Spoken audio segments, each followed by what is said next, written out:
네, 안녕하십니까 여러분. 이글스 에브리데이입니다. 자, 외국인 투수 계약 소식이 속속들이 들려오고 있죠. 두산 베어스가 일단 일찌감치 2명의 외국인 투수 계약을 마쳤습니다. 일단 그 중에서 코러빈 선수 이야기가 굉장히 많습니다. 이 코러빈 선수 같은 경우에는 메이저리그에서 통산 93경기에 선발로 나왔었고 9원 등판 포함해서 총 134경기에서 던졌던 선수인데요.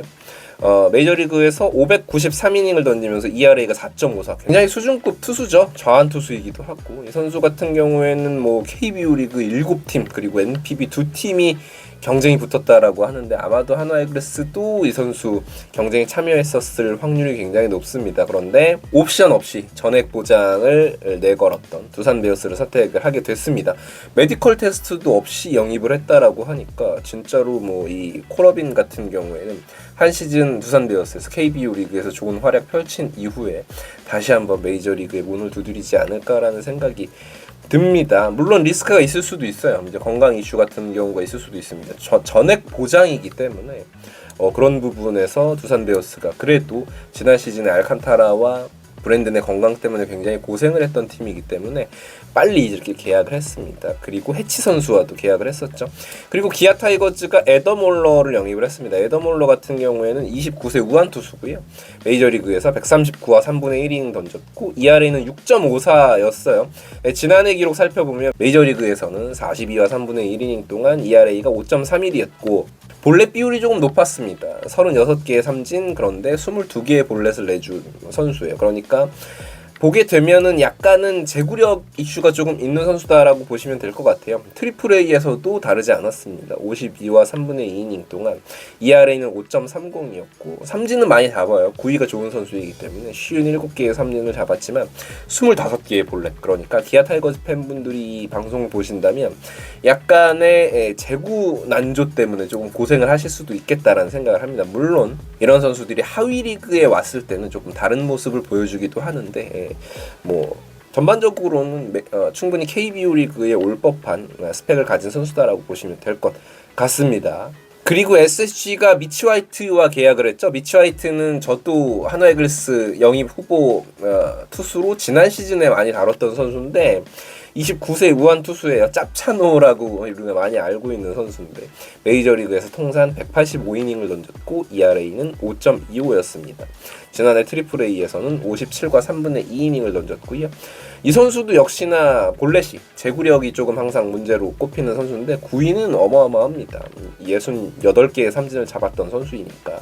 근데 이 미치 화이트가 가장 리스크로 꼽히는 건 뭐냐면 한 시즌 100이닝 이상을 던진 경험이 2018 시즌 그것도 더블 A에서 105.1이닝이 유일해요. 그러니까 이렇게 풀타임으로 선발로 나온 경험이 많지는 않습니다. 그렇기 때문에 아마도 KBO 리그에서 선발 수업을 쌓는 이 과정이 조금 걸릴 수도 있다라는 생각이 들어요. 자, 그리고 이제 한화 이글스 외국인 선수 후보들 이야기를 조금 해봐야 될 것 같은데 DKTV에서 유일하게 다뤘습니다. 그러면서 뭐 네이버에도 기사가 뜨기도 했는데 코디 폰스 선수에 대한 이야기가 정말 많습니다. 이 선수는 일단 메이저리그에서 총 20경기를 출전한 선수고요. 55와 3분의 1이닝 동안 ERA는 5.86이었고요. 탈삼진은 48개, 4사구 17개. 이런 어떤 볼삼빈 조금 안정적인 선수라고 보시면 될 것 같습니다. 이게 이제 26세, 27세 시즌의 기록이었고요. 이후에는 일본으로 건너가서 선수 생활을 했어요. 일본에서 나쁘지 않았습니다. 뭐 2022 시즌은 다들 아시다시피 노히터 경기를 기록을 하기도 했고 2023 시즌에는 잔부상 때문에 많은 이닝을 소화를 해내지는 못했고요. 전반적으로 2022 시즌, 2023 시즌에 좋은 성적을 거뒀지만 지난해 라쿠텐에서 그렇게 좋지는 않았습니다. 1군에서 15경기 나와서 67이닝, ERA는 6.7이었고요. 탈삼진은 56개, 4사구는 16개. 보셔서 아시겠지만 이닝당 볼넷 개수 이런 부분은 굉장히 안정적인 선수다라고 보시면 될 것 같습니다. 이스턴 리그, 그러니까 2군 리그까지 합치면 127이닝을 소화를 했어요. 그러니까 지난 시즌 기준으로는 이닝 소화 자체는 나쁘지 않습니다. ERA는 전반적으로 이제 1군, 2군 합쳐서는 4점대 초반이었고 2군에서는 2점대 초반을 기록을 했어요. 그러니까 일본 리그, 2군 리그에서 성적이 좋았다라는 거는 사실은 NPB와 KBO의 레벨 차이가 조금 있기 때문에 나쁘진 않다. 그렇지만 1군에서의 성적이 너무 안 좋기 때문에 많은 분들이 조금 우려를 하시는 것 같습니다.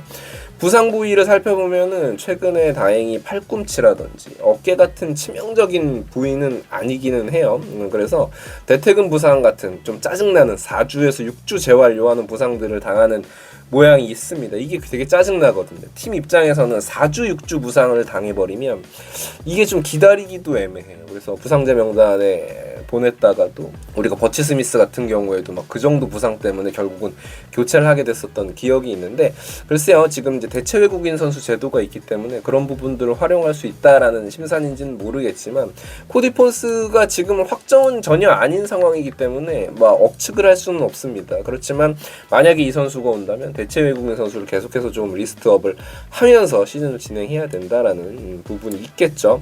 근데 공은 정말 좋은 선수예요. 이 선수가 포신 페스티벌 평균이 151km 정도고요.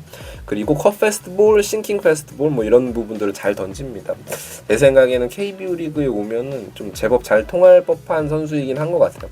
일단 커터라든지 싱킹 페스티벌이 위력이 좋기 때문에 KBO 타자들은 이런 변형 페스티벌에 조금 취약한 부분이 있기 때문에 말이죠. 많은 분들이 가장 우려하시는 분은 2024 시즌에 성적이 좋지 않았던 부분과 잔부상이 많은 그런 선수다라는 것 때문일 텐데, 사실은 버치 스미스 정도의 유리몸은 여러분 아니니까 너무 만약에 이 선수를 계약을 한다 그래도 그렇게까지 걱정하실 필요는 없는 것 같습니다. 물론 유리몸은 맞아요. 유리몸은 맞는데 버치 스미스 같은 경우에는 KBO 리그에 오기 직전 시즌인 2022 시즌에 38이닝밖에 던지지 못했던 투수예요. 그것도 주로 불펜으로 나왔던 선수고요. 선발 경험이 없었는데 다행히 코디 폰스 같은 경우에는 선발로 많이 나왔습니다. 지난 시즌 대부분 선발로 출전을 했고요.